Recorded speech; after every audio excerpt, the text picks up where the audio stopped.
खबर यहाँ पर शामिल कर लेते हैं। पड़ोसी मुल्क की भारत ने कनाडा के सीनियर सिफारतकार को मुल्क बदर कर दिया और 5 रोज के अंदर मुल्क छोड़ने का हुक्म दे दिया है। इंडिया बड़ा गुस्से में आ गया और गुस्से में आके उन्होंने कनाडा के 6 राजनयिकों को निकाला गया है।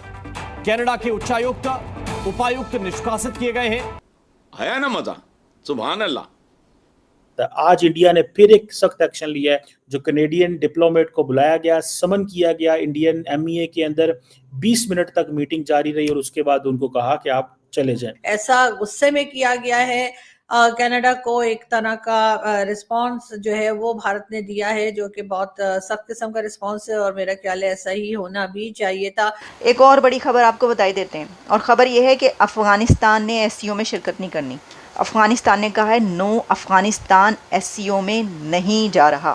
But the vast majority of Canadians are incredibly fed up with this government, don't believe the institutions. एक तरह से गलत किस्म के एलिगेशंस जो है वो कनाडा लगाए चला जा रहा है, लेकिन बात सारी ये कि कनाडा में ऐसा क्यों हो रहा है, कैनेडियन गवर्नमेंट ऐसा क्यों कर रही है। बहुत सख्त रिस्पॉन्स आया। थोड़े अरसे बाद अमेरिकन ने भी बंद कमरे में बैठ के इंडियन से बात करना शुरू कर दी एंड इंडियंस को समझ आनी शुरू हो गई कि ये तो मिल के कर रहे हैं। एससीओ होने वाली है और पाकिस्तान में एक बड़े प्रोटेस्ट का ऐलान कर दिया गया है। अब आप सोचिए कि एससीओ के लीडर्स पाकिस्तान के अंदर मौजूद होंगे। जस्टिन ट्रूडो जो है वो, उनके बारे में कहा जा रहा है कि ये पॉलिटिकल एजेंडा है, वोट बैंक पॉलिटिक्स है। इंडिया ने सीधा सीधा इल्जाम लगा दिया, वोट बैंक पॉलिटिक्स और ट्रूडो, जो मैं आपको अभी बता रहा हूँ। हेलो फ्रेंड्स, जय हिंद। हिंदुस्तान स्पेशल में आपका स्वागत है। दोस्तों, कनाडा से रिश्तों में तनाव के बीच भारत ने सोमवार 14 अक्टूबर को कार्यकारी हाई कमिश्नर स्टीवर्स रॉस व्हीलर समेत 6 कैनेडियन डिप्लोमेट्स को निष्कासित कर दिया है। उन्हें 19 अक्टूबर की रात 12 बजे तक का समय दिया गया है। उधर भारत ने कनाडा से अपने 6 डिप्लोमेट्स को वापस बुला लिया है। इससे पहले भारतीय विदेश मंत्रालय ने कनाडा में अपने हाई कमिश्नर संजय कुमार वर्मा को भी वापस बुला लिया। दरअसल ये कार्रवाई ट्रूडो सरकार की गलत आरोपों की वजह से की गई है।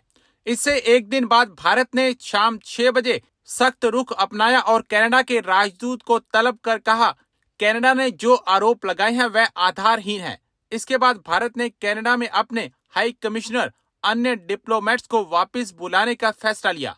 अब पाकिस्तानी मीडिया ये चर्चा करा कि देखो, भारत ने कनाडा को उसी की भाषा में जवाब दिया है। भारत ने अपने डिप्लोमेट्स को भी वापस बुला लिया और कनाडा के डिप्लोमेट्स को 19 अक्टूबर तक भारत छोड़ने के लिए कह दिया है। इस बात को भारत ने बहुत सीरियसली लिया है और कहा यह जा रहा है कि भारत ने अपने हाई कमिश्नर को वहां से हटा दिया, यानी कनाडा में जो इंडियन हाई कमिश्नर है उनको अपनी सीट से उन्होंने इंडिया ने हटा दिया है और ऐसा गुस्से में किया गया है।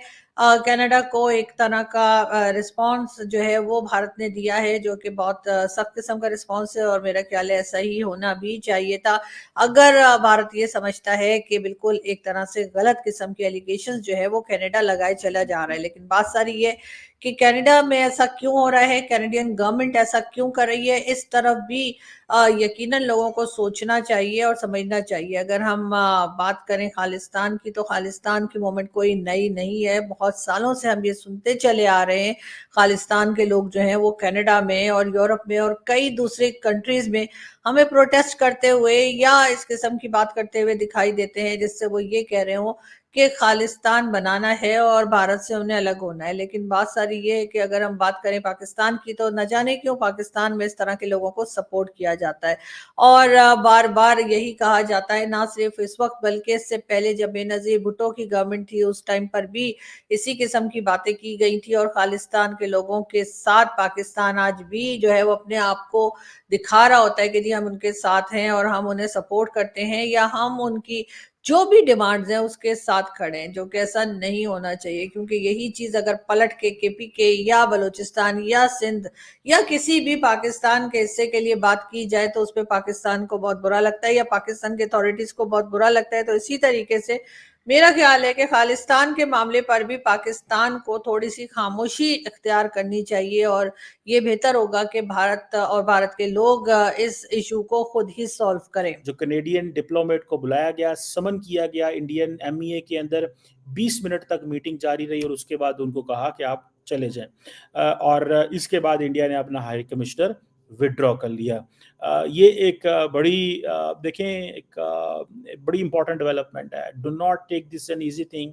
और ये आपको पता है कि जब हरदीप सिंह निज्जर के मर्डर के ऊपर ये केस बना, एक सिख सेपरेटिस्ट लीडर है कनाडा के अंदर जो मारा गया था, और Canadian prime minister Justin Trudeau ने ये on the floor of the house ये सीधी भारत को कहा कि भारत इसमें इन्वॉल्व है, और इन्होंने फिर जारी बात है हालात जो थे वो दोनों मुल्कों के दरमियान खराब हो गए। और मुझे ऐसे लग रहा है कि ये चीज़ें जो हैं वो they are not going to go this easily.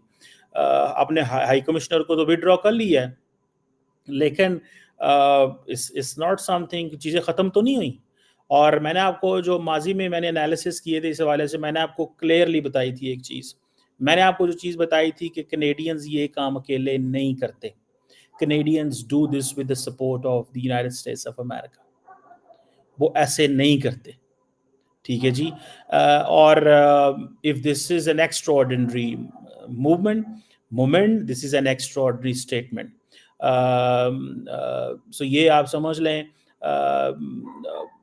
और फिर इंडियन एमईए ने भी बड़ा सख्त जो रिस्पांस दिया है, और उन्होंने कहा है कि जी ये जो डिप्लोमेटिक कम्युनिकेशन दी गई है ये अब ऐसे नहीं रहेगी, वैसे नहीं रहेगी। मेरा ख्याल ये है कि अमेरिकन्स ये महसूस कर रहे हैं, अगर if I go for an analysis, Americans ये महसूस कर रहे हैं कि we need to be tough on the Indians. This is an outgoing administration in the United States, remember one thing. और ये जो आउटगोइंग एडमिनिस्ट्रेशन है, मैं आपको बड़े क्लियरली बता सकता हूँ, कनाडा की इतनी जिसे कहते हैं ना डिप्लोमेटिक विल नहीं है, पॉलिटिकल विल नहीं है, ठीक है। हाँ, ये भी मुझे समझ आया कि इस तरह के एक्शन से जो नुकसान किसको हो रहा है, इंडियंस को नुकसान होना है, क्योंकि जो बच्चे लड़के लड़कियां पढ़ने जा रहे थे वो सबके वीज़े बंद हो जाएंगे, चीज़ें बंद हो जाएंगी। वो चीज़ ऐसे नहीं रहेगी जैसे पहले थी।